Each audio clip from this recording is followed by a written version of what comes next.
Hello guys, welcome back. In this video, I will show you how to use ChatGPT for content creation. So in order to do that, you first need to specify your goal. So I head over and then provided you with this particular prompt. So introduce yourself. I am a pet shop owner. Give me 30 ideas for the month that I can use to answer pet owners' question.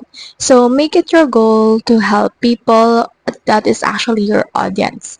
Also input the answer there and create a script for each one of them. So you can head over and send this, and then once you have sent that, they will give you this answer or ideas for that, and then they will show you also the actual script that they have for this case. So you can head over and then create a video using this particular script. So for example, for July 1, you can use this first idea. For July 2, you can use this.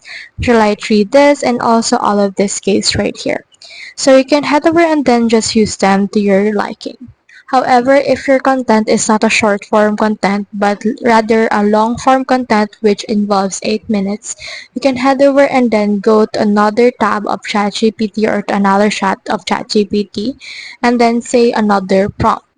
So you can say something like, make me a script for an 8-minute YouTube video. So specify the duration and then specify your topic right here and then send that to ChatGPT.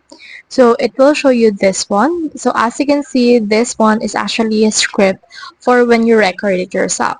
But if you want to use stock images and then text to voice over, you can head over and then actually try to get a rather interesting script or a different script like this one.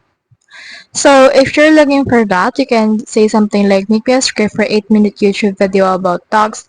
The script will be voiced by voiceover actors who do not include scene transitions and lags. Just make a narrative and then try to send it to ChatGPT, and then as you can see, they will show you in here a narrative script that is actually very upfront and very straight to the point that you can use for your actual YouTube video. So that's the whole process. If you have any questions, comment them down below and try our best to answer. Thanks.